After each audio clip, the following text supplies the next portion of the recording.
자, 그러면 오늘 말씀을 선포하도록 하겠습니다. 오늘 말씀 제목은 외모로 취하지 않으시는 하나님 이렇게 되어 있고요. 오늘 본문으로는 로마서 2장 11절 말씀 한 절만 같이 소리내서 읽고 말씀을 선포하도록 하겠습니다. 로마서 2장 11절. 그럼 다 같이 읽도록 하겠습니다. 소리내서 읽겠습니다. 준비 시작. 이는 하나님께서 사람을 외모로 취하지 아니하시기 때문이라. 하나님은 다 여러분이 알다시피 공평하신 분이시고 의로우신 분이십니다. 그죠? 하나님께서 공평하다는 의미와 하나님께서 의롭다는 의미가 무엇이냐 하면 하나님께서는 당신이 하신 말씀이 있고 그 말씀에 대한 진리가 여러분들에게만 해당되는 것이 아니라 하나님 자신에게도 해당되게 행동하십니다.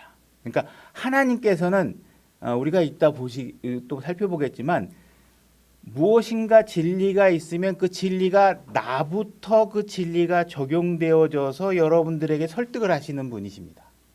그리고 하나님께서 외모로 취하지 말라 하는 이야기는 무엇이냐 하면 하나님께서는 여러분들을 판단하실 때 여러분들이 출신 배경이라든지 무슨 학력이라든지 이런 거를 다 보지 않고 하신다는 의미도 당연히 있지만 놀라우신 진리는 제가 느끼는 놀라우신 진리는 뭐냐면 그 기준이 예를 들어서 제가 재판관이면 여러분들에게만 공평하게 하고 나는 따르게 살고 예를 들어서 우리나라 세상은 재판관은 거의 판사나 검사는 치해법권 지역 국회의원들은 치해법권 지역 그래서 우리가 뭔가 다른 법에 세계에 살잖아요. 근데 하나님께서는 그 말씀을 출발을 어디서부터 하냐면 자기 자신에부터 한다.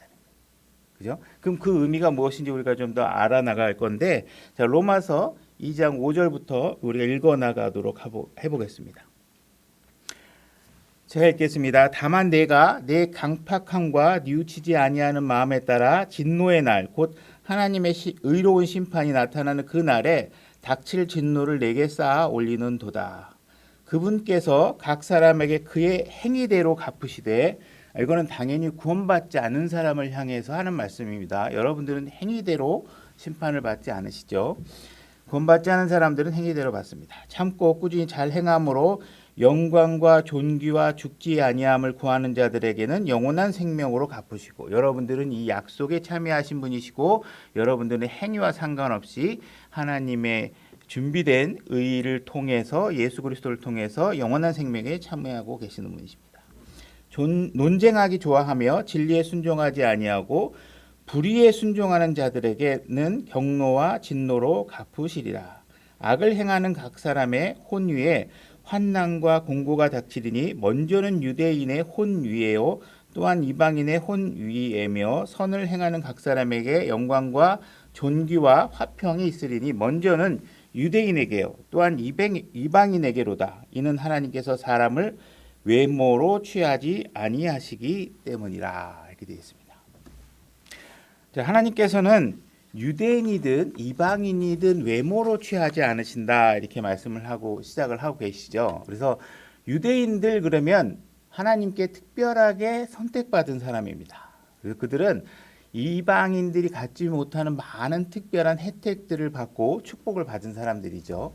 율법을 받기도 했고 제사장 제도라는 것을 통해서 하나님과 계속 교제하고 하나님과 연관된 삶을 살 수 있도록 해주셨고 하여튼 뭐 희생물을 드리는 방법, 뭐 생활에 필요한 모든 제도들을 하나님께서 많은 특별한 혜택들을 주고 계셨어요. 그러니까 하나님께서 딱 우리가 일반인들이 생각할 때 두 가지 방법으로 똑같이 생각할 수 있겠죠.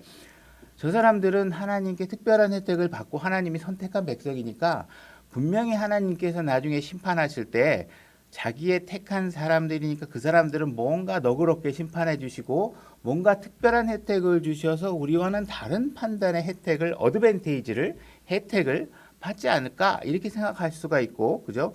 한쪽에서는 야, 저 사람은 하나님 앞에 이렇게 특별한 혜택을 받았는데 그런데도 불구하고 우리하고 별다른 차이가 없어? 저런 사람들은 더 하나님께서 강하게 심판하셔야 될 거 아닐까? 이렇게 생각할 수도 있겠죠. 이방인에 대한 생각도 마찬가지입니다. 저 사람들은 보니까 하나님께서 이런 주신 혜택을 하나도 못 받았고 하나님을 알 수 있는 기회가 유대인들보다는 적었고 하니까 하나님께서 심판하실 때 뭔가 불쌍해서 그 사람들을 좀 다른 기준으로 심판을 하지 않으실까? 이렇게 생각할 수 있겠죠. 또 한편으론 이방인들 이 사람들은 순 우상만 섬기고 음행을 하면서도 부끄러워하지 않고 탐욕을 가지면서도 죄인지도 모르고 이러고 살았으니까 이 사람들은 좀 더 하나님께서 더 강하게 심판하실 거야 이렇게 생각할 수 있다라는 것이죠. 그러나 하나님께서 그런 문제에 관해서 나는 그런 주변 여건이나 조건에 대해서 전혀 영향을 받는 사람이 아니다. 영향을 받는 분이 아니시다. 그래서 나는 사람을 외모로 취하지 않으신다. 이렇게 말씀을 하고 계시는 것입니다. 여러분들이 재판하는 사람들을 보거나 그 과정을 지켜볼 때 하나님은 공의로우시지만 또한 그것을 지켜보는 사람이 봤을 때 그 과정이 공평하지 않고 의롭지 않다고 생각이 들면 어떻게 될까요? 많은 사람들이 분노하겠죠. 이 과정이 이거 불공평하잖아. 하나님께서 어떻게 이런 식으로 할 수 있어? 아니면 재판관이 어떻게 저렇게 왜곡된 재판을 할 수 있지? 세상을 보니까 이거 무슨 뭐 대기업 사장이면은 막 큰 돈을 훔쳐도 별로 집행유예고 작은 사람은 힘이 없고 가난한 사람은 어디 가서 뭐 돈 몇천 원, 몇만 원 빵 하나만 훔쳐 먹어도 뭐 징역형을 살고 있고 이런 상황을 보면서 우리는 많은 사람들이 불공평하다고 느끼잖아요. 그죠? 외국인 노동자가 들어와서 우리나라 사람이 아니다.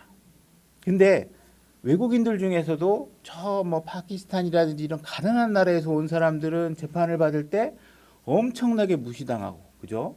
근데 뭐 백인이라든지 선진국이라든지 뭐 미국에서 온 외국인이라 그러면 뭔 잘못을 해도 엄청난 보호와 혜택을 받는다든지 이런 상황들이 벌어진다면 보는 사람들이 굉장히 분개할 거라는 것입니다. 그러니까 하나님께서는 그러한 자세로 누군가를 심판하신다면 어떻게 해요? 많은 사람들에게 원망을 들으시겠죠. 그죠? 그래서 나는 하나님께서 계속 얘기하는 게 뭐예요?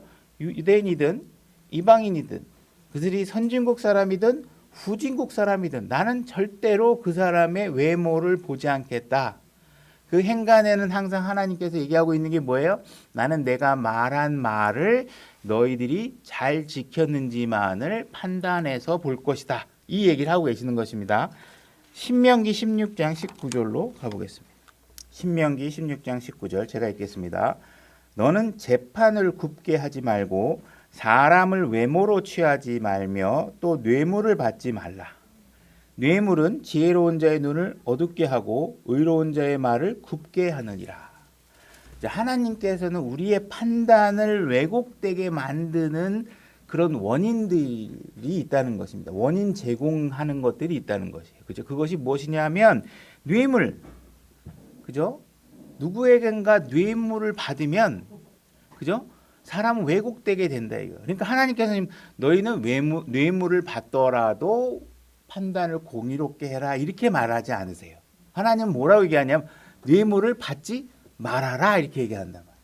받으면 반드시 왜곡돼요. 그죠?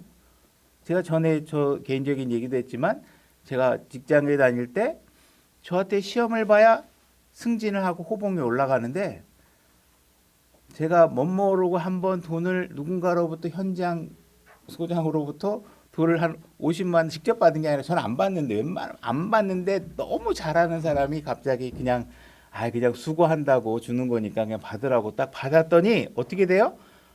이 사람이 하나만 더 맞으면 합격이고 하나만 덜 맞으면 불합격인데 받은 돈 때문에 어떻게 고민이 생기잖아요. 그죠? 야, 이거 그대로 떨어뜨리면 저 XX 저거 먹어놓고 나를 막 불합격을 시켜? 뭐 이런 상황이 벌어진단 말이에요. 그러니까 어떻게 돼요? 먹으면 반드시 왜곡되게 돼요. 그죠?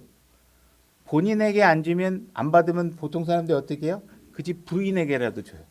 일단 받으면 못 벗어나요. 그러니까 하나님께서 지금 얘기하고 있는 게 뭐냐면 받지 말라는 거예요. 받지 말라.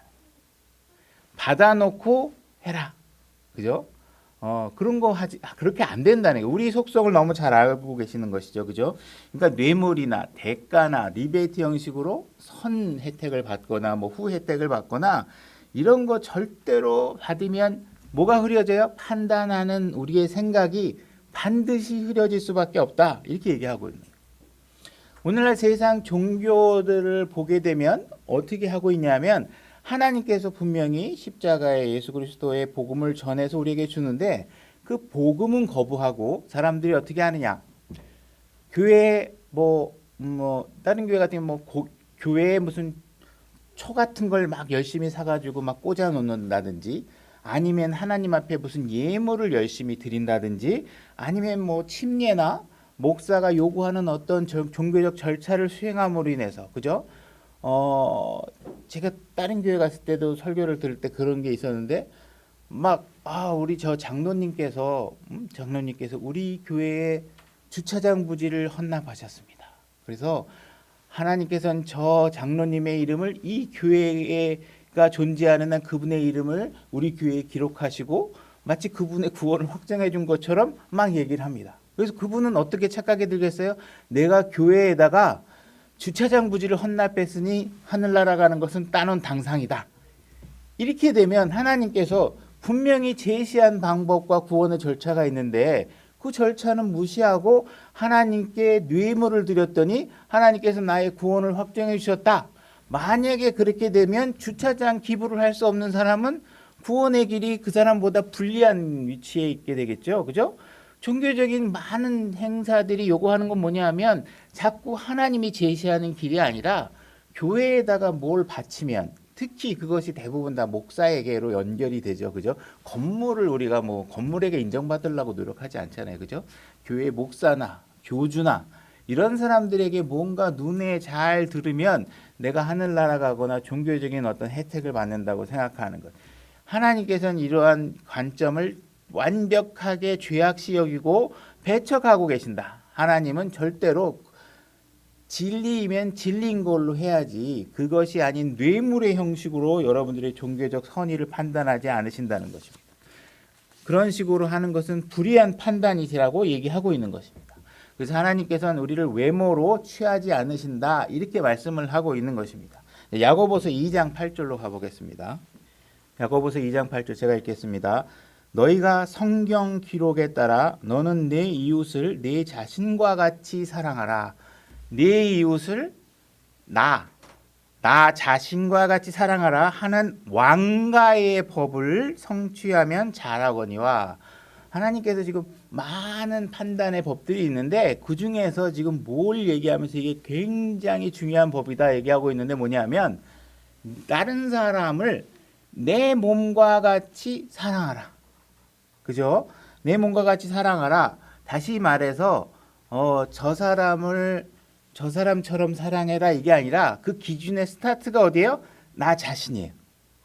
나 자신과 다른 사람에 대해서 비교하면서 다른 사람을 사랑할 때 나를 사랑한 것이 사랑해라 이렇게 얘기하고 있습니다. 너희가 사람들의 외모를 중시하면 죄를 범하고 율법에 의해 범법자로 확정되리라.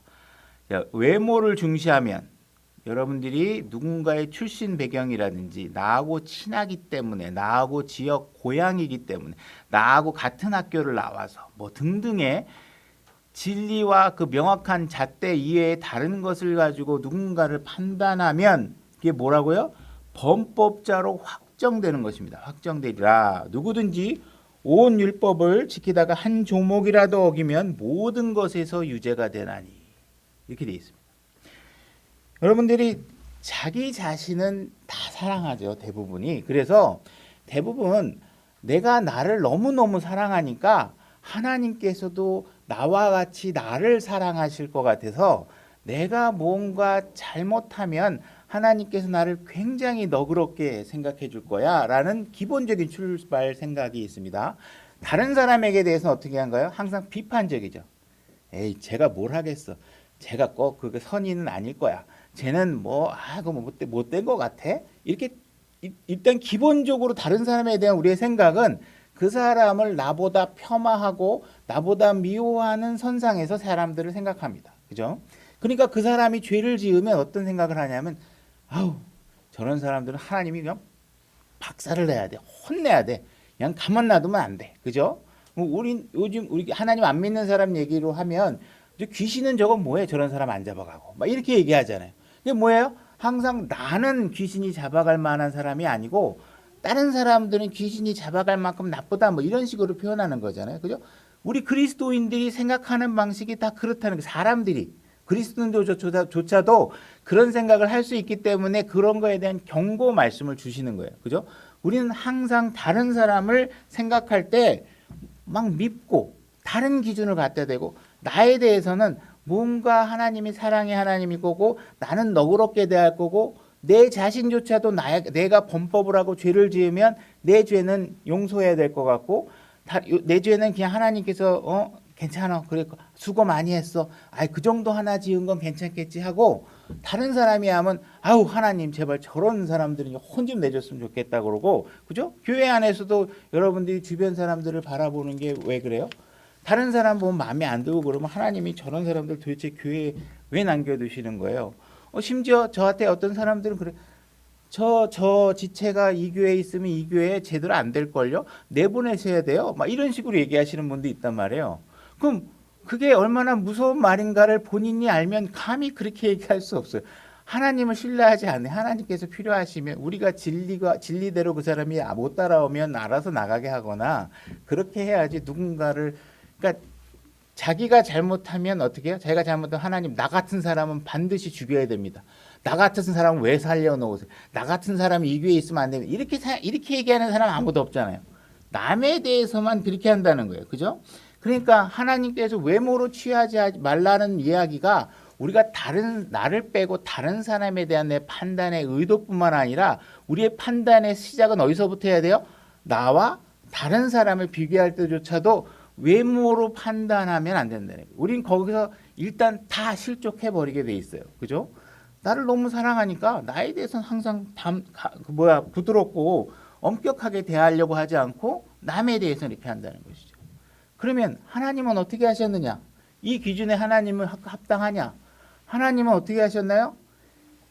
죄에 대해서 자기 아들에게 모든 죄를 씌우시고 내 아들이기 때문에 내 아들은 봐줄 거야. 내 아들은 죄를 지을 리가 없어. 내 아들은 다른 강도의 죄를 형벌을 내릴 거야. 이게 아니라 여러분들이 받아야 될 모든 형벌과 똑같은 퀄리티의 죄의 형벌을 예수 그리스도 자기 아들에게 동일하게 형벌을 내리신 분이 예수 그리스도예요. 그죠? 그러니까 하나님께서는 어디에 걸리지 않으세요? 자기 자신의 문제조차도 동일하게 판단하시고 자기 아들의 문제조차도 동일하게 나 스스로에게 가학하는 것보다 더 힘든 게 뭐예요? 내 아들이 학대받는 거잖아요. 그죠? 그 문제에서조차도 예수님은 공평하셨다는 거예요. 그죠? 그러니까 너희도 네 자신을 판단할 때 절대로 다른 사람과 다른 기준으로 판단하려는 시도는 아예 꿈도 꾸지 말아라. 하나님께서는 절대로 그러신 분이 아니시다. 하니까 여러분들이 자신에게 그러한 기준을 관대한 기준을 대려고 하는 시도는 하지 말라.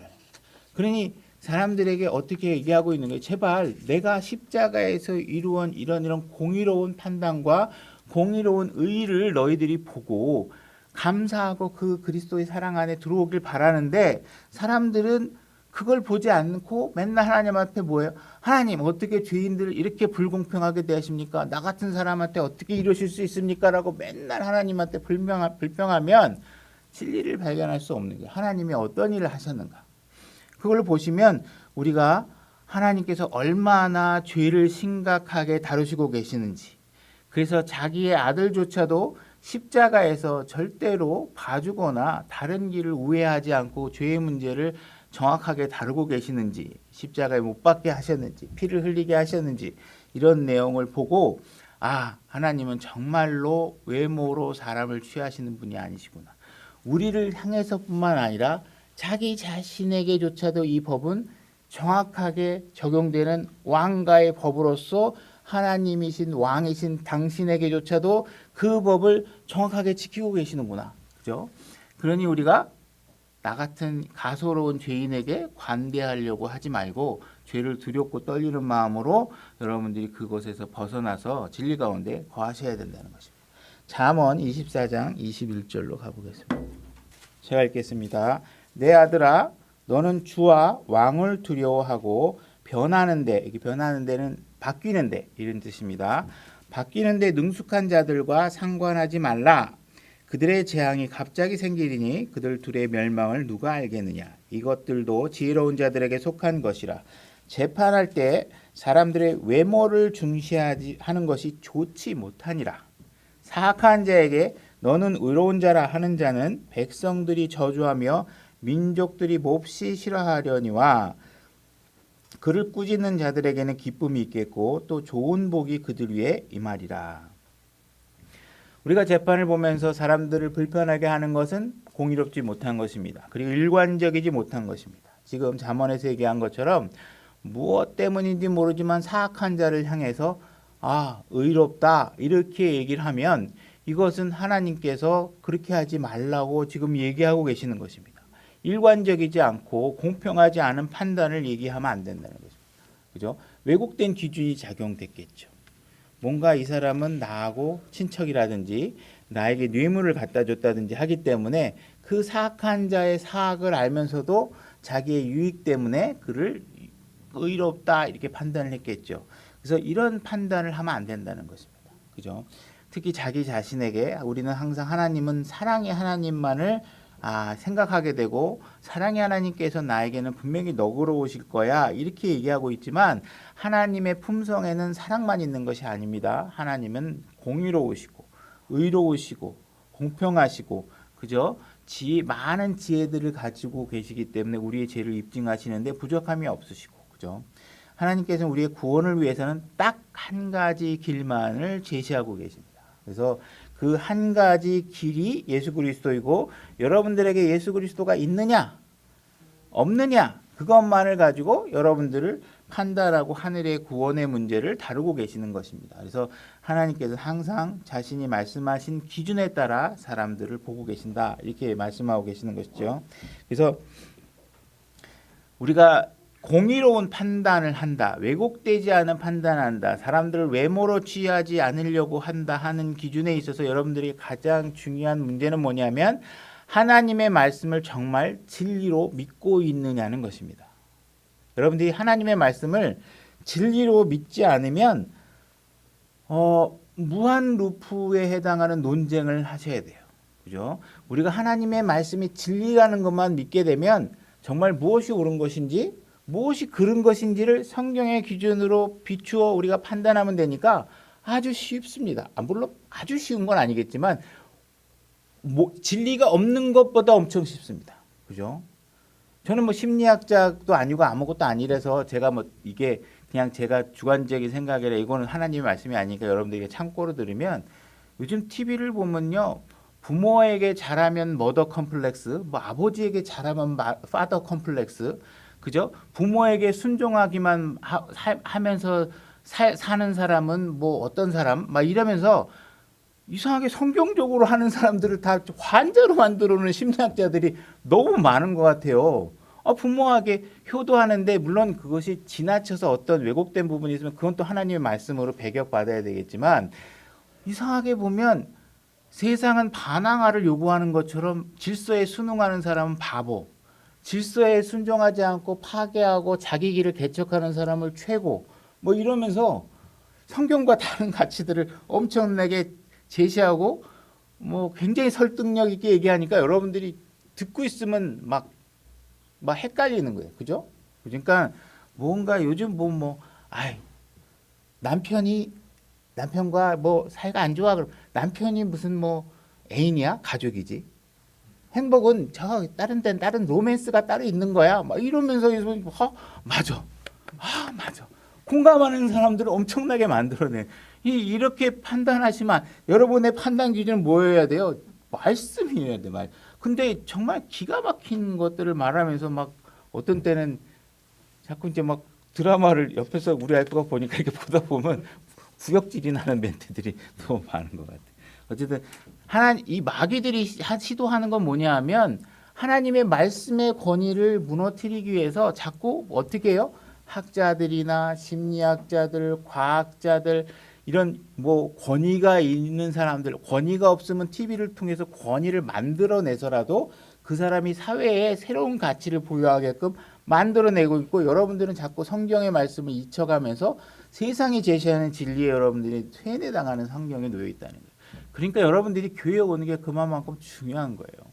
여러분들 하나님 말씀이 여기서 선포되지 않으면요, 정말 거짓된 것을 진리로 열심히 믿고 살 수밖에 없게 세상은 점점 열심히 달려가고 있는 거예요. 그죠?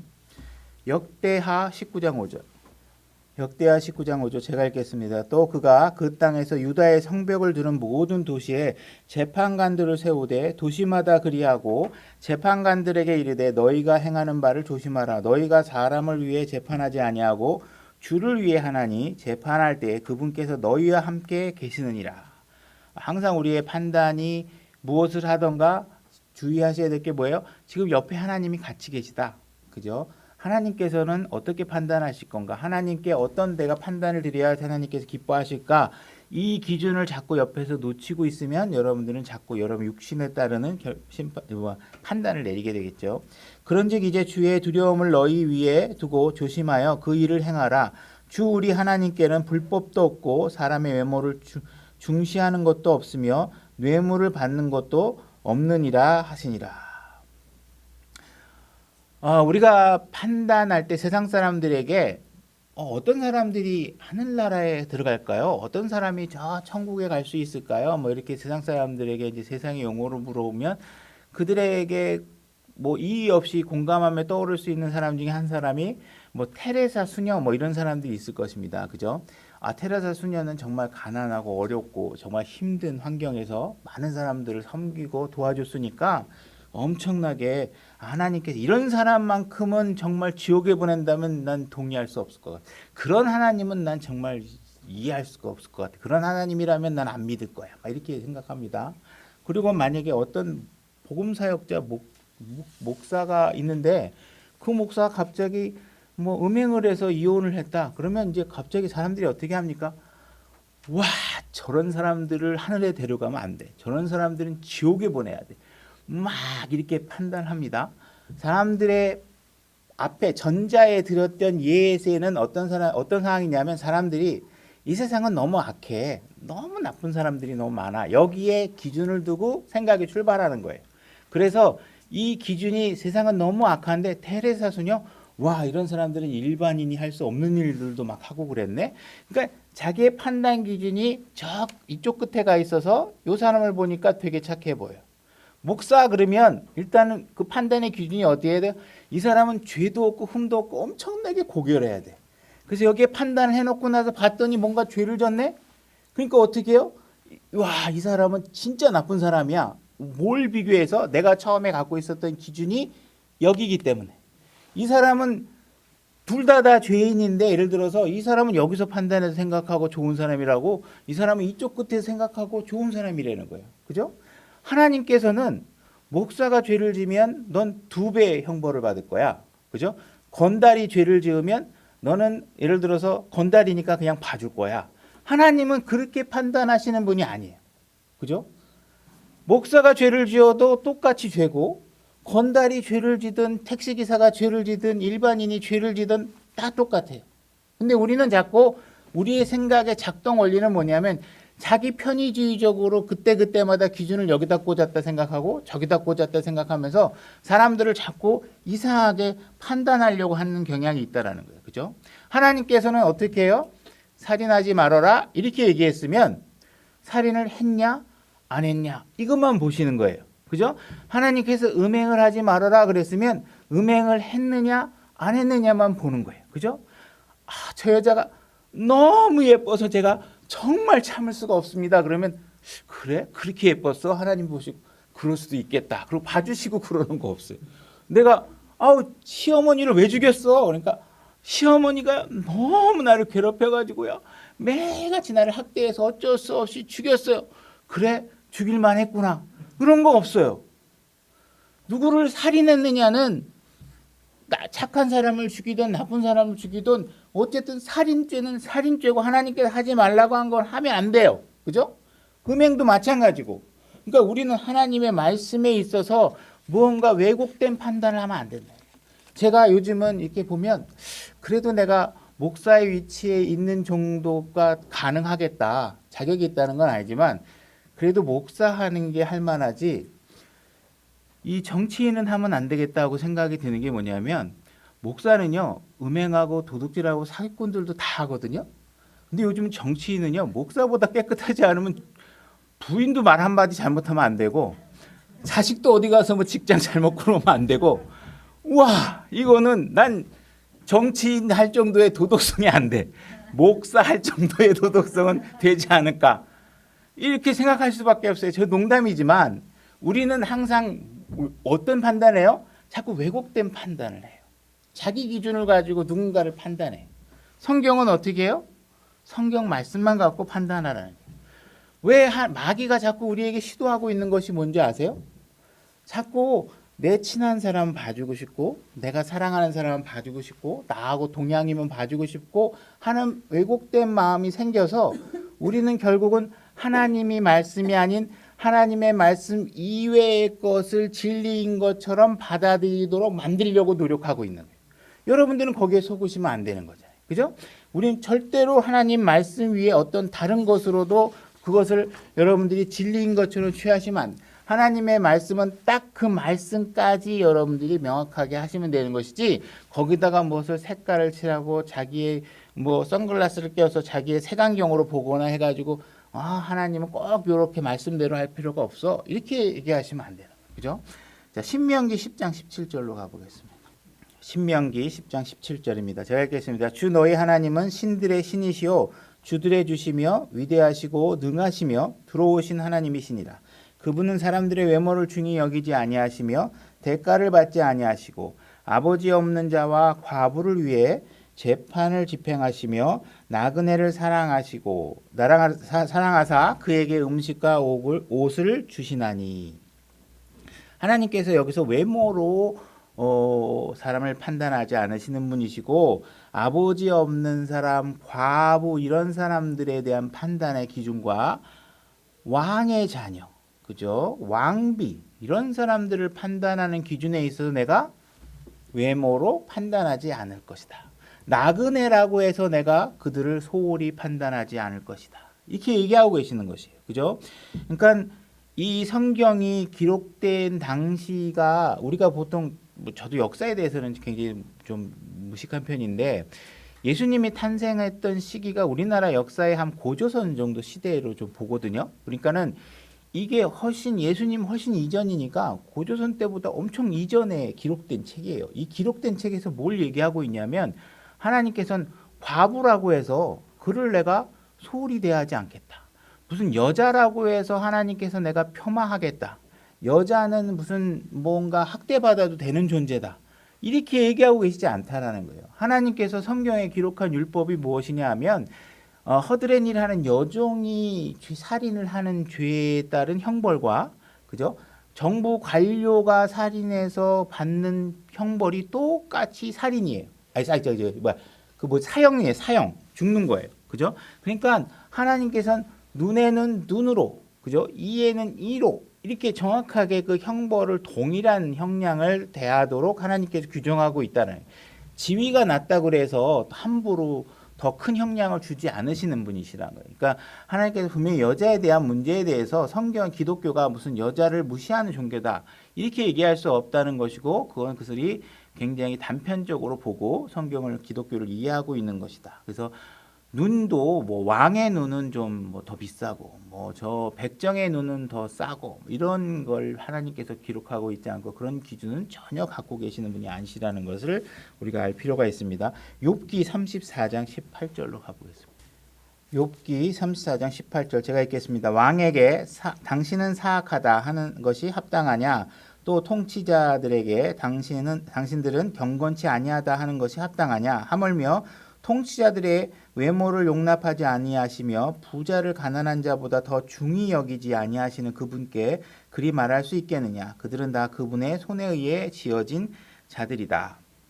하나님께서는 돈이 많다고 권력이 많다고 해서 그들에게 더 다른 판결을 하지 않습니다. 그러나 세상 사람들은 그렇게 판단을 하죠. 왜 그럴까요? 왜 권력 있는 사람에게 더 유리한 판단을 할까요? 내가 그렇게 판단을 해주면 나에게 뭔가 돌아오는 혜택이 있을 것이라고 생각하기 때문에 그러시겠죠. 그러나 하나님은 그렇게 하시는 분이 아니에요. 왜? 우리는 우리의 노력으로 하나님의 판단을 왜곡시킬 만큼의 뇌물을 가지고 있지 못할 뿐만 아니라 하나님은 그렇게 하실 수 없는 분이세요. 그죠? 우리는 다 그분이 지어놓은 피조물입니다. 그죠? 20절 그들은 순식간에 죽으리니 백성은 한밤중에 괴로워하다가 사라지며 강력한 자들도 손을 대지 않고 제거되리로다. 그분께서 자신의 눈을 사람들의 길들 위에 두시고 그가 가는 모든 길을 보시나니 불법을 행하는 자들이 숨을 만한 어둠이나 사망의 그늘이 없느니라. 이 땅에는요, 권력이 많고 돈이 많으면 자기가 무슨 죄를 지으면 어떻게 해요? 언론사를 통제하고, 그죠? 뭔가 힘을 권력을 이용해서 자기의 나쁜 죄들이 가려지거나 더 이상 알려지지 않도록 할 수 있는 힘을 갖고 있는 사람들이 있습니다. 그죠? 그래서 누군가가 만약에 돈이 있는 사람이 죄를 졌는데 더군다나 아무도 본 사람이 없다. 그러면 그 사람들은 대강 그 일을 덮어서 이 세상을 한평생 나머지 인생을 잘 살아갈 수 있을 거예요. 근데 문제는 뭐냐? 죽고 난 다음에 딱 눈을 떠보니까 어떻게 해요? 와, 나의 모든 삶을 지켜보고 계셨던 분이 계셨다는 걸 알게 되는 것이죠. 그죠? 야, 그러면 이제 내가 이 땅에서 살았던 것처럼 내가 그분께 나를 하늘나라에 들여보내주시면 내가 이 땅에다가 벌어놓은 재산이 있는데 그 재산의 일부를 내가 하나님께 드린다든지 아니면 하나님이 아끼는 누구 어떤 성도들에게 내가 주도록 하겠다든지 이렇게 해서 하나님의 판단을 왜곡하게 만들 수 있겠느냐? 죽었다 깨어나도 그렇게 할 수 없다는 거예요. 그리고 여러분들이 이 땅에서 뭔가 잘 숨겼다고 생각하는 그 모든 것 절대로 숨겨지지 않는다는 거예요. 그죠? 숨을 만한 곳이 없다라는 거예요. 그죠? 그러니까 여러분들이 뭔가 과거에 자기가 가졌던 특혜나 신분을 가지고 하나님 앞에서도 그 특혜대로 하나님께서 나를 판단해 주실 것이다. 하나님께서 내가 갖고 있었던 세상의 권력을 하나님께도 사용할 수 있을 것이다. 내가 하나님 앞에 가서도 내 죄를 가릴 수 있을 것이다. 이렇게 생각하면 그거는 절대로 일어날 수 없는 일이라는 거예요. 왜? 하나님께서는 절대로 사람을 외모로 판단하시는 분이 아니시기 때문에 그렇다는 것입니다. 자, 에베소서 6장 5절로 가보겠습니다. 제가 읽겠습니다. 종들아, 육체에 따라 너희의 주인 된 자들에게 두려워하고 떨며 단일한 마음으로 순종하기를 그리스도께 하듯 하라. 사람들을 기쁘게 하는 자들같이 눈으로 섬기지 말고 그리스도의 종으로서 마음으로부터 사람들의 뜻을 행하며, 그죠? 뭔가 해야 되니까 건성건성 그냥 남의 눈에 보이는 정도로 저희 성도가 지켜보고 있으니까 좀 걸레 좀 잡고 하는 척 좀 해야지. 이런 게 아니라 정말 하나님 그리스도에게 순종하는 마음으로부터 우러나서 무엇인가를 해야 된다는 것이죠. 그죠? 선한 뜻으로 섬기기를 주께 하듯 하고 사람들에게 하듯 하지 말라. 어떤 사람이 무슨 선한 일을 행하든지 그가 메인자든 이게 누군가에게 내가 노예로 있던, 그죠? 누군가에게 종으로 살고 있던 이 성경에 기록된 당시에는 노예 제도가 있었을 테니까 그 메인자든 자유로운 자든 내가 노예가 아니고 마음대로 할 수 있는 사람이든 주에게서 바로 그것을 받을 줄을 너희가 아느니라. 물론 이 8절의 말씀은 여러분들이 현실의 땅에서 지금 바로바로 일어나는 일은 아닙니다. 이 말씀은 약속으로 주어진 것이죠. 그래서 이 땅에는 계층의 사다리가 있고 저 계층의 사다리 맨 아래쪽에는 정말 남들보다 힘들게 일하고 남들보다 더 새벽에 나가서 일하고 하는데 그들에게는 합당한 대가가 주어지지 않는 삶을 살고 있는 사람들이 분명히 있죠. 그런 사람들을 향해서 하나님께서 내가 너에게 수고하고 있는 걸 안다. 네가 얼마 받지 못하지만 마음으로부터 우러나는 마음으로 누군가에게 나의 수고가 혜택이 되길 바라는 마음으로 열심히 일하는 것을 알고 있다. 근데 이 땅에서 분명히 너에게 합당한 대가가 주어지지 않을 것이다. 그러나 억울하게 생각하지 말아라. 내가 분명히 그 모든 것을 다 알고 있기 때문에 나중에 내가 다 갚아줄 것이다. 그러니 이 땅에서 살고 있는 너의 형평에 맞지 않은 어떠한 부당한 일들에 대해서 억울하게 생각하지 마라. 나는 절대로 외모로 사람을 판단하지 않기 때문에 너에게 모든 것을 그대로 정당하게 나중에 갚아줄 것이다. 9절 너희 주인들아 그들에게 같은 일들을 행하고 협박하는 일을 삼가하라. 너희 주인도 하늘에 계시나니, 그죠? 주인들에게 얘기하고 있는 거예요. 주인들 너 지금 너 밑에서 일하고 있는 사람들을 막 그냥 협박하고 막 무시하고 종이라고 막 그냥 마음대로 너희가 노동을 갈취할 수 있을 것처럼 생각해서 그들을 부려먹지 말아라. 왜? 너도 사실은 너의 주인인 하나님이 위에 있다는 사실을 네가 자꾸 깜빡깜빡 잊는 것 같은데 너는 이 땅에서 조금 뭔가 형편이 나와서 남을 부릴 수 있다고 하지만 너에게도 분명히 너를 부리는 하나님이 있다. 이 사실을 잊지 말아라. 하늘에 계시니 그분께서 사람들의 외모를 중시하지 아니하시는 줄을 너희가 아느니라. 하나님께서 너를 어떻게 대하고 하나님이 어떤 분이신가를 잘 알면 이 세상에서 종들을 대할 때도 너희가 어떤 마음으로 대해야 되는지를 분명히 잘 알 것이다. 이렇게 얘기하고 있는 것입니다. 그죠? 그래서 세상에는 종과 주인의 관계를 맺고 있는 형태가 굉장히 많죠. 여러분들이 종, 주인 이런 말이 좀 불편하긴 하지만 직장에 들어가서 여러분들이 일하는 게 옛날에는 주인과 종의 관계를 그냥 돈의 형태로 계약의 형태로 맺은 주인과 종의 형태로 살고 있는 거예요. 그죠? 포맷은 다르지만 주인과 종의 형태로 살고 있는 것이죠. 그죠? 그러니까 뭔가 주인들은 그런 어떤 일하는 사람들을 이용해서 할 때 그들의 노고와 그들의 수고를 함부로 대하지 말아라. 이렇게 얘기하고 있는 것이. 그러니까 하나님이 어떤 분인지 알면 하나님이 얼마나 많이 갖고 계신 분이라는 것을 알면 그렇게 네가 감히 조금 남들을 부려먹을 수 있는 위치에 있다고 그런 교만한 자세로 너희 종들을 대해서는 안 된다. 그죠? 이렇게 얘기를 하고 있는 것이에요. 그죠? 만약에 네가 네 종들을 막 부당하게 대하고 있으면 네가 네 종을 대하는 방식 그대로 내가 너에게 나중에 그대로 해줄 거다. 이 얘기를 하고 계시는 거예요. 그러니까 내가 지금 종에게 뭔가 부당하게 하면 나중에 하나님께서 나에게도 똑같이 그렇게 해줄 테니까 그런 생각을 하지 말아라. 그죠? 뭔가 특별한 혜택을 누린 위치에 있다 그래가지고 내가 마음대로 뭔가 할 수 있다고 생각하지 말아라. 이렇게 얘기하고 있는 것입니다. 그죠?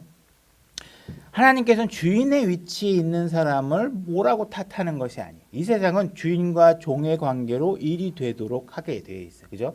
내가 나를 통제하지 못해서 주인을 돈 주고 사죠. 여러분들이 PT 받고 이런 거 해보신 분이 있지만 내가 내 의지대로 내 몸을 불종시키지 못하니까 나를 종으로 만들어서 주인을 돈 주고 사서 1시간 동안 나를 부려주십시오 이래가지고 내 몸을 훈련 받는 거잖아요. 그죠? 그러니까 세상은 그렇게 주인과 종의 관계로 이루어지게 돼 있어요. 내가 나를 자제하지 못하니까 직장 상사의 눈치도 봐가면서 세상 일을 하고 있는 거죠. 그러니까 주인이 있다는 것 자체가 나쁘다는 게 아니에요. 네가 주인 하기 싫어? 그럼 너 하지 마. 딴 사람을 얼마든지 내가 시킬 수 있어. 근데 주인의 위치에 있으면 그리스도가 하나님께서 너에게 주인이라는 사실을 잊지 말고 잘 생각해서 종들을 대해. 이렇게 얘기를 하고 있는 것이에요. 그죠? 많은 사람들이 어떤 부유하다 이런 것들을 착각해서 하나님께서 나를 뭔가 하나님께 축복 주시는 것이 아닌가 이렇게 생각하지 말라는 거예요. 그죠? 만약에 너희들이 돈이 많더라도 내가 원하는 대로 내 말대로 다 하지 않으면 누가복음 16장의 부자처럼 지옥에 갈 거라는 거예요.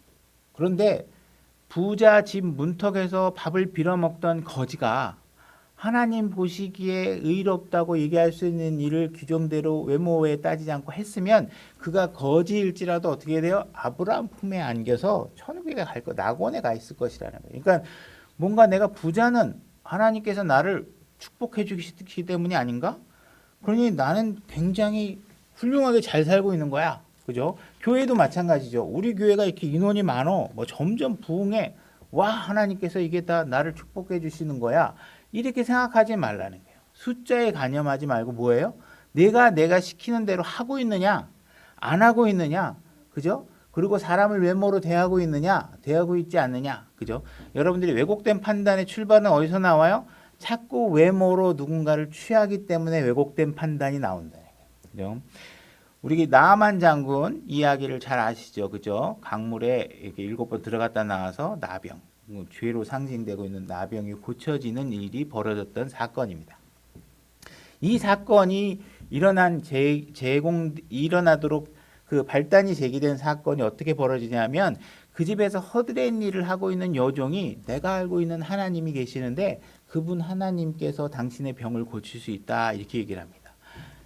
당시에 장군의 위치와 그죠? 장군도 보통 장군이 아니죠. 굉장히 잘 나가는 장군이죠. 이 장군의 위치와 저기 밑에서 몸종으로 일하고 있는 허드렛 일을 하고 있는 위치는 어마어마하게 커다란 차이입니다. 근데 나만 장군이 뭘 했냐면 외모로 사람을 판단하지 않고 그 신분의 격차를 뛰어넘어서 그 여자 종의 이야기에 귀를 기울입니다. 그죠? 구원은 어떤 사람들에게 일어날 수 있느냐? 외모로 사람을 취하지 않는 마음을 갖고 있는 사람에게 구원이 일어나는 것입니다. 그죠? 그래서 열대로 여러분들의 구원의 출발이 저 사람들 막 교회 갔더니 가난한 사람도 많고 말이야. 먹고 살기 있는 사람들이 와가지고 일도 안 하고 교회 와가지고 잘 살게 해주세요. 부자 되게 해주세요. 막 이래. 나 교회 안 가. 이런 마음이 있는 사람은 구원을 받을 수 없는. 그죠? 하나님의 생명에 들어갈 수 없는. 그와 마찬가지로 반대 경우도 마찬가지. 대통령 대단해. 와, 저 사람 부자. 저런 사람들하고 어떻게 어울려. 이런 사람도 마찬가지. 거꾸로도. 왜? 정말 내가 하늘에 계신 왕을 소유할 수 있는 그 위치에 신분을 보지 않는 그 마음의 격차가 사라져야 생명 안으로 들어올 수 있다는 사실을 하나님께서 얘기해 주고 계시는 것이라는 거예요. 그죠? 그러니까 나아만 장군이 병을 고칠 수 있었던 바로 결정적인 계기는 뭐냐? 사람을 신분으로 보지 않고 외모로 판단하지 않았다는 것이죠. 그죠? 골로새서 3장 24절로 가보겠습니다. 골로새서 3장 24절입니다. 제가 읽겠습니다. 너희가 상속 유업의 보상을 주에게서 받을 줄 아나니 너희는 주 그리스도를 섬기느니라. 그러나 부당하게 행하는 자는 자기가 행한 부당한 일로 인하여 보응을 받으려니와 거기에는 사람들의 외모를 중시함이 없느니라. 세상 사람들은 평등하기를 원하죠. 차별받고 싶어 하지 않습니다. 부당한 대우를 받는 걸 견뎌하기 어려워합니다. 이러한 부당한 대우를 하지 않도록 가르치고 있는 것, 그리고 사람들을 공평하게 평등하게 예우하라고 가르치고 있는 곳이 어디냐? 하나님의 말씀이고 바로 교회에서 그런 일들이 일어나야 하는 것이고 일어나고 있다는 것입니다. 그죠? 하나님께서는 동일한 기준, 한 가지 기준만을 제시하시고 모든 사람들에게 어떠한 사람이든 하나님의 제시한 진리에 순종하면 하늘나라에 들어갈 것이고 그 동일한 기준에 순종하지 않으면 그들에게는 불호수가 기다리고 있다고 얘기하고 있습니다. 절대로 유대인이라고 해서 목사라고 해서 장로 집안에서 태어났다고 해서 이런 문제에 대해서 자기가 어떤 특혜를 누릴 수 있다 생각하는 것은 잘못된 생각인 것이죠. 그죠? 사도행전 10장으로 가면서 우리 고넬료 이야기를 한번 해보려고 합니다. 베드로하고.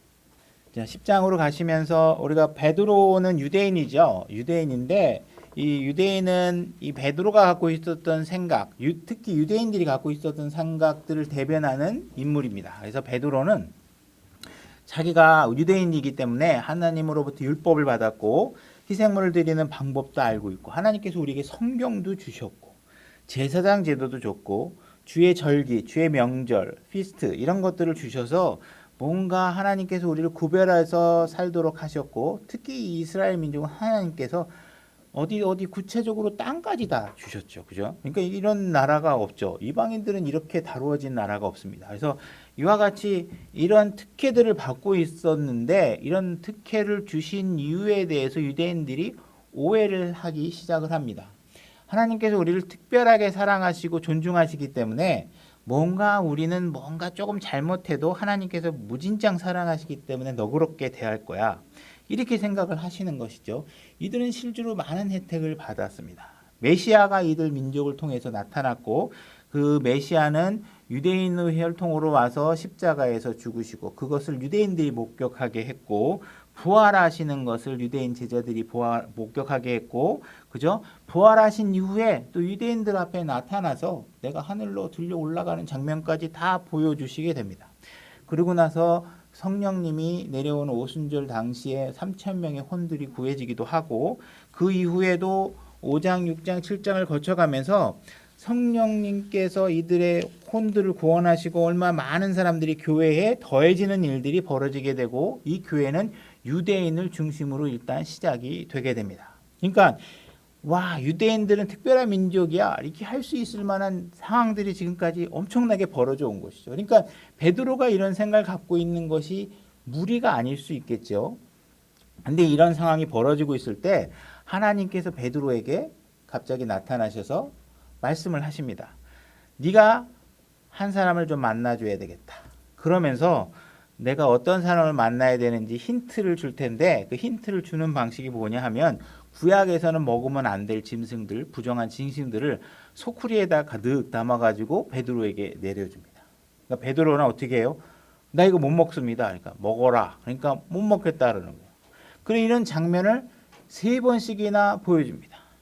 그러면서 주님께서 뭐라고 얘기하시냐면 내가 깨끗하게 한 것을 내가 속되다 하지 말라 이렇게 말씀하시면서 그 장면을 보여주고 베드로는 지금 막 얼떨떨합니다. 아니 하나님께서 분명히 구약에 먹지 말라고 하는 짐승들인데 이걸 막 내렸다 올렸다 하면서 막 먹으라 그러니 와 이걸 내가 갑자기 먹을 수 없는 게 사실 어떻게 우리 인간적인 입장에 당연한 거겠죠. 근데 하나님께서는 지금 뭔가 베드로에게 알려주고 깨우쳐주고 싶고 다음 단계에 넘어가야 될 일들이 있으니까 가르쳐주고 계시는 것이죠. 그러면서 다음 이 환상에서 깨어났는데 고넬료 집에서 보내온 사람들에 의해서 초청을 받고 고넬료의 집으로 가게 됩니다. 그죠? 베드로는 엉겹결에 성령님에 의해서 다 하나님께서 얘기해 준 대로 일어나니까 법할 수 없었겠죠. 가가지고 그들에게 예수님이 어떤 사람인지를 증언하게 됩니다. 그러면 지금 여태까지 베드로는 유대인들에게만 복음을 전해왔잖아요. 그죠? 내가 본 예수님은 어떤 분이셨고 어떻게 살아오셨고 그분이 십자가에 돌아가시는 건 내가 봤고 그분이 죽음에서 부활하신 것도 내가 봤고 그죠? 그분이 주신 약속의 말씀들도 내가 다 들어서 알고 있고 그래서 이 예수 그리스도가 어떤 분이라는 걸 얘기해 줬는데 지금 이방인들에게 전하고 있는 이야기는 유대인에게 전했던 것과 다른 것을 전하고 있을까요? 아니죠. 그죠? 동일한 복음을 유대인들에게 전하고 있는 것이죠. 그죠? 지금 유대인들이 알고 있는 예수 그리스도와 이방인이 알아야 될 예수 그리스도는 동일한 예수 그리스도라는 것이에요. 그래서 베드로는 지금 이런 상황들이 벌어지면서 베드로는 지금 생각의 한계가 막 열려가고 있는 거예요. 희한하다.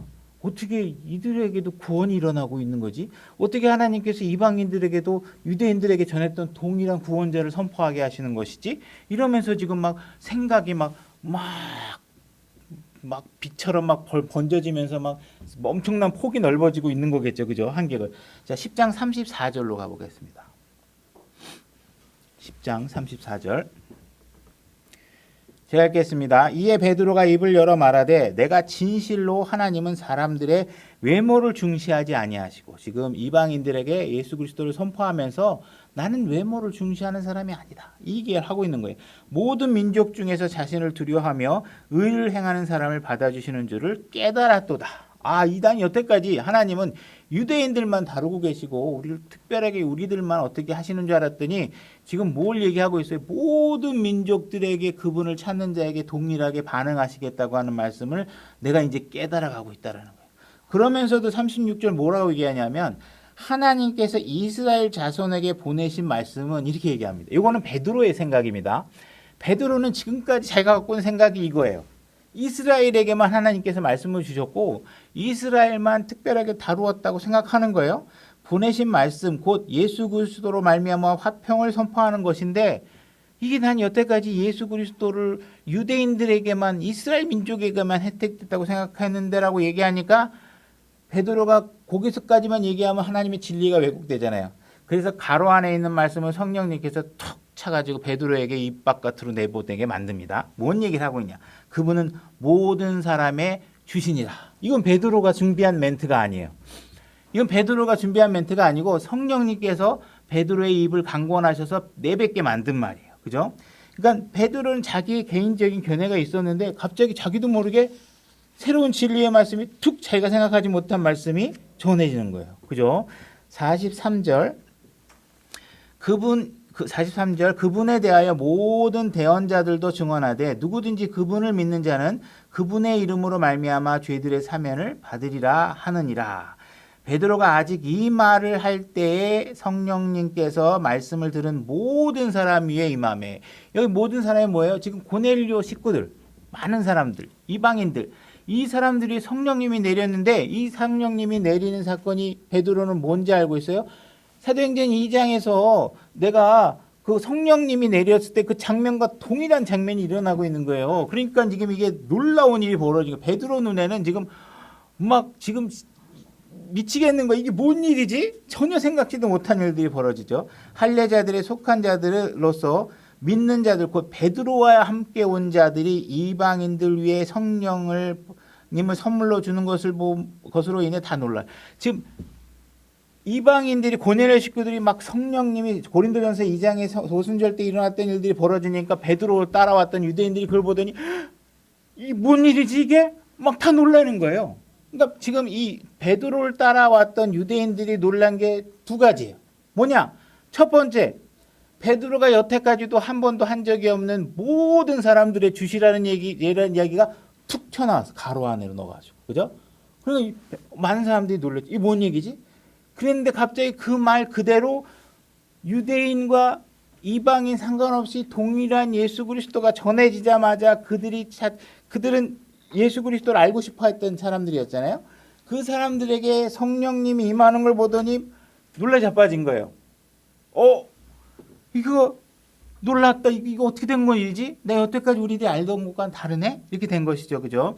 그래서 지금 하나님께서는 유대인이든 이방인이든 외모로 취하지 않는다는 그 로마서 2장 11절의 말씀이 현장에서 일어나는 일들을 지금 보고 있게 만드시는 거예요. 그죠? 그래서 사람을 외모로 취하지 않는 누구라도 주님을 찾는 자는 차별 없이 모든 사람들을 구원해 주시겠다. 그죠? 그러니까는 유대인이라고 해서 뭐 장로님 집안이 있다 그래서 뭐 범법자 가운데서 태어났다고 해서 무엇이 부모로부터 어떤 출신 배경 때문에 내가 구원을 못 받거나 받거나 하는 것이 아니라 내가 예수 그리스도를 찾기만 하면 다 이런 일들이 벌어진다 하는 것이죠. 얼마 전까지만 해도 베드로는 이방인들하고 밥도 같이 못 먹던 사람이에요. 이방인하고 먹다가 누가 나타나니까 유대인들이 나타나니까 슬쩍 도망가고 막 아닌 것처럼 하고 이랬던 사람이에요. 근데 지금 이 사람들이 이방인들의 초청을 받아가지고 와가지고 수많은 일들을 겪고 이방인들이 구원받는 것을 보면서 지금 베드로가 엄청나게 많은 것들을 배울 수 있도록 하나님께서 해주고 계시는 것이죠. 베드로전서 1장 17절로 가보겠습니다.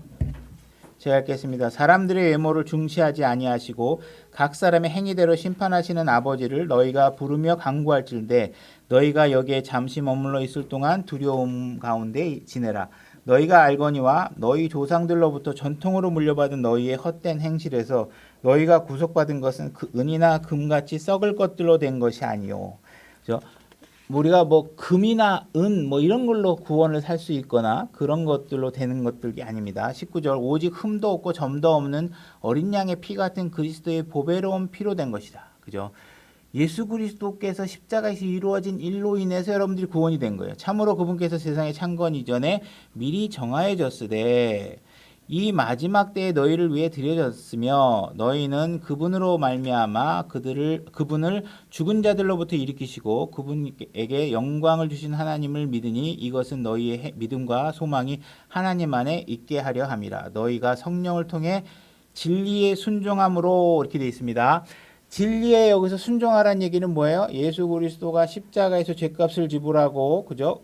우리들을 위해서 죽으시고 부활하셔서 그분이 하나님이심을 입증하신 이 내용들에 대해서 진리로 순종하면 너희 혼을 깨끗하게 하여 거짓 없이 형제들을 사랑하기에 이르렀으니 순수한 마음으로 뜨겁게 서로 사랑하라. 여러분들이 구원을 받은 것이 정말 예수 그리스도의 그 뜨거운 피로 인해서 받아진 것이라는 걸 알면 그와 같은 방식으로 함께 구원받은 형제 자매들을 뜨거운 마음으로 사랑할 수 있게 되는 것입니다. 그죠? 여러분들이 지체를 사랑하지 않으면 예수님을 사랑하는 게 아니라고 그랬죠. 그래서 이와 같이 하나님께서는 여러분들이 진리에 순종해라. 그건 뭐예요? 예수 그리스도의 복음을 믿으면 누구든지 그 안에 들어갈 수 있다고 얘기하는 것입니다. 로마서 2장 5절로 가보겠습니다.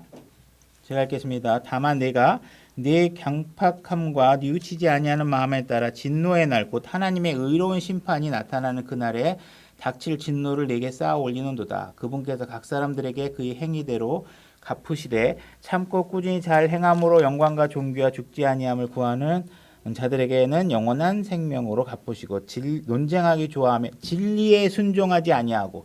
자, 진리에 순종하지 않는다는 건 뭐예요? 복음을 받아들이지 않아요. 그리고 자꾸 따져. 논리로 따지고 뭐 어떻게 따지고 무슨 학자 동원하고 논리 동원하고 따져. 이런 사람들은 불의에 순종하는 자들에게는 결국은 이들이 하나님의 말씀을 따지는 건 뭐예요? 불의의 논리에 근거해서 진리의 하나님의 논리를 자꾸 반박해요. 그러니까 이 사람들은 그러면 그 사람이 붙들고 있는 불의가 한 가지냐? 어떤 사람은 서울대학 교수 말 믿고 있고 어떤 사람은 연대 교수 말 믿고 있고 100명이면 100가지 자기 불의한 의의가 다 틀려. 그러니까 그건 싸움 논쟁해봐야 무한 루프예요. 그러니까 그런 것들을 하고 있다는 거예요. 그러니까 우리가 은혜로 주시는 구원 안에 진리 안에 심플하게 여러분들이 구원을 받으면 누구나 구원을 받을 수 있는 진리 안에 들어오셔야지. 그 안에 들어오지 않으면 어떻게 해요? 여러분들은 결국 행위로 심판을 받게 되고, 행위로 심판을 받게 되면 어느 누구도 구원받을 수 없다라는 사실을 잘 인정하셔야 돼요. 그리고 그 구원의 길은 하나님께서 뭘 얘기하고 있어요? 내가 외모로 판단해서 너희를 구원하지 않는다. 내가 가난한 자든 부자든 빽이 있든 부잣집에서 태어났든 명문가에서 태어났든 가난한 자로 태어났든 빽 없이 태어났든 하나님께서 다 구원하신다. 그리고 그렇게 구원된 사람이 이 안에 들어오면 다 어떻게 돼요? 높낮이가 없이 교회 안에서 서로가 평등을 누릴 수 있는 곳이 교회가 되는 거예요. 그죠? 그러니까 이러한 외모로 취하지 않는 하나님의 진리 안에 여러분들이 잘 참여하셔서 서로가 뜨겁게 사랑하는 형제를 발휘하고 살아가셨으면 좋겠습니다. 자, 여기까지 하고